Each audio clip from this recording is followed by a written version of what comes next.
Disebutkan di dalam sejarah para sahabat, kalau mereka sudah berada di hadapan Nabi dan Nabi menyampaikan ilmu kepada mereka, Nabi sedang menasihati mereka, mereka diam, mereka menundukkan kepalanya dan diam menyimak serius. Tubuh mereka diam, tidak bergetar, tidak bergerak. Disebutkan seolah-olah di atas kepala mereka ada burung yang hinggap. Seolah-olah di atas kepala mereka ada burung, dan burung tidak akan hinggap kecuali di sesuatu yang dia anggap benda mati. Adapun manusia yang bergerak, mana ada burung yang berani hinggap di kepala mereka. Saking tenangnya para sahabat, saking khusyuknya para sahabat, saking diamnya dan tidak bergeraknya para sahabat, disebutkan bahwa ka'anna ala ru'usina at-tayr, seolah-olah di atas kepala kami ini ada burung. Begitu diamnya para sahabat ridwanullahi alaihim ajma'in, karena mereka sangat memuliakan Nabi kita tercinta sallallahu alaihi wasallam yang memberikan ilmu kepada mereka.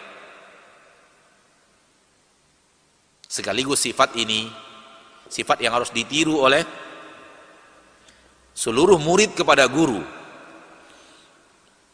dalam rangka memuliakan ilmu sekaligus memuliakan orang yang membawa ilmu tersebut kepada kita. Dan sifat yang seperti ini sudah lama hilang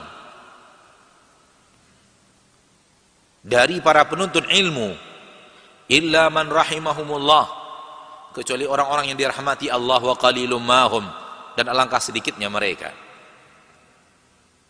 Orang yang kalau duduk di majlis para ulama, di majlis ahli ilmu, ilmu disampaikan benar-benar diam, benar-benar menyimak dengan seksama, menulis, dan tidak menyibukkan diri dengan hal-hal lain selain daripada ilmu itu sendiri.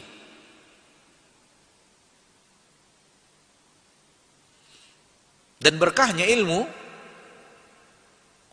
juga ditentukan dengan sikapnya penuntut ilmu terhadap ilmu tersebut. Dan berkahnya ilmu juga disebabkan oleh akhlak penuntut ilmu kepada ahli ilmu. Maka di antara cara memuliakan ilmu dan cara mendapatkan ilmu agar ilmu itu berkah adalah akhlak seorang penuntut ilmu kepada ahli ilmu. Akhlak seorang penuntut ilmu kepada orang yang membawakan ilmu kepada mereka. Di sini Imam Bukhari mengatakan ulama, ya. Dan kita bukanlah para ulama. Kita adalah orang yang memiliki sedikit ilmu dan menyampaikan itu kepada saudara-saudarinya kaum muslimin dan muslimat, yang kalau tidak diisi celah ini, maka umat bisa diisi oleh orang-orang yang tidak jelas ilmunya. Kita adalah seorang tuwailibul ilm, penuntut ilmu kecil. Oleh karena itu kita katakan bahwa sebenarnya memuliakan ilmunya, ilmu yang dibawakan, ilmu yang disampaikan. Dan sungguh pada generasi terdahulu, generasi-generasi di mana ilmu benar-benar dimuliakan dan para ulama benar-benar dimuliakan, orang juga tidak berani macam-macam di hadapan gurunya. Orang juga tidak berani berbuat yang aneh-aneh di depan gurunya. Dan kalau ada murid yang tidak fokus kepada ilmu yang disebutkan, kepada ilmu yang sedang disampaikan, sang guru pasti akan marah. Dan sebahagian guru mengusir murid tersebut dari majelisnya.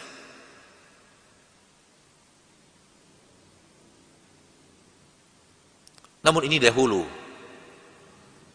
Kalau ada murid yang tidak fokus, masih yang lainnya dia kerjakan yang tidak fokus kepada ilmu, sang guru mengusirnya dari majelis. Bahkan sampai-sampai apabila ada murid yang meruncing pena di depan gurunya, diusir dari majelis, disuruh keluar. Kita tahu dahulu kala pena itu dari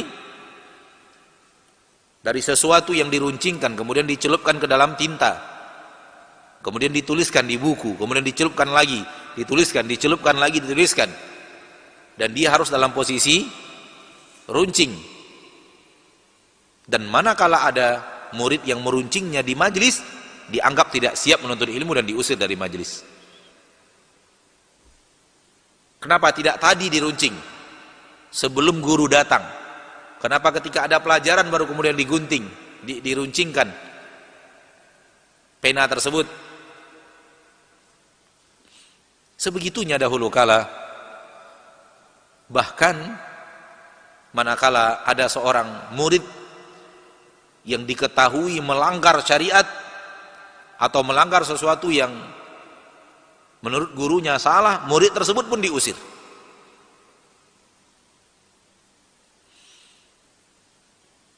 Salah seorang guru dari zaman ulama salaf tidak suka masuk ke istananya para penguasa dan menyuruh murid-muridnya untuk tidak mau datang ke istana, dan mereka menganggap pintu para penguasa adalah fitnah bagi penuntut ilmu, dan penuntut ilmu harus jauh daripada abwabu sultan, pintu-pintu raja, pintu-pintu penguasa.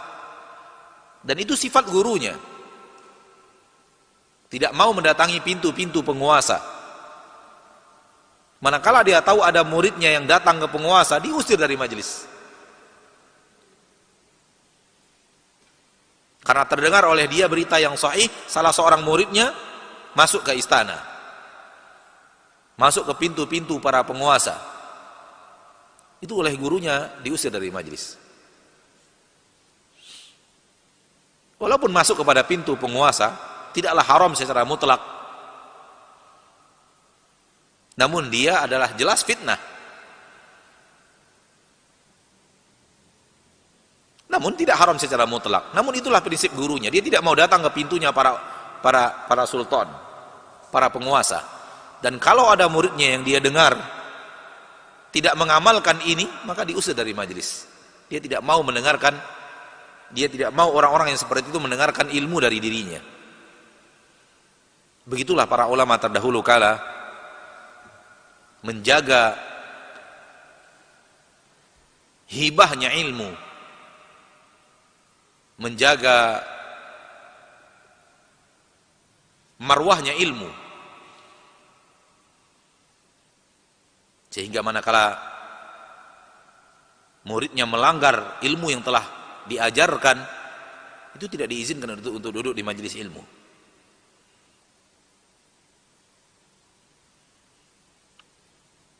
Semua ini adalah pengagungan terhadap ilmu. Dan ilmu kalau tidak diagungkan, maka ilmu akan menjauh daripada kita. Ilmu tidak akan lengket pada diri kita. Dan ilmu tidak akan berwujud amalan yang akan membuat kita bahagia dengan amalan tersebut. Tidak berkah, sehingga tidak membawa kepada kita, kalau ataupun kita tahu ilmu tersebut tidak membuat kita mengamalkannya. Disebabkan jauh daripada berkah daripada ilmu tersebut. Dan alangkah banyaknya yang seperti ini di zaman kita sekarang. Orang yang hadir di majelis ilmu, gurunya berbicara di depan, dia pun berbicara di belakang, sementara dia duduk di majelis ilmu. Kalau tidak akan mendengar, jangan duduk di majelis ilmu. Cari majelis lain yang bukan majelis ilmu. Kalau tidak akan mendengarkan dan menghormati orang yang menyampaikan ilmu, yang berbicara di depan, maka jangan duduk di situ. Cari majelis lain, cari tempat lain untuk duduk. Adapun berada di majelis ilmu, lalu kemudian guru berbicara dan kita pun bercerita di belakang, maka ini akan membuat kita jauh daripada berkah ilmu tersebut. Dan akan terlihat murid-murid yang sifatnya seperti ini adalah murid-murid yang tidak mengamalkan ilmu dengan baik. Dan akan terlihat murid-murid seperti ini, murid-murid yang nanti akan kurang ajar kepada gurunya.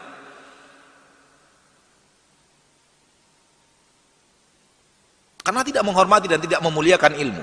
Terlihat. Kalau kita memang ingin ilmu, dan ilmu yang kita tuntut itu berkah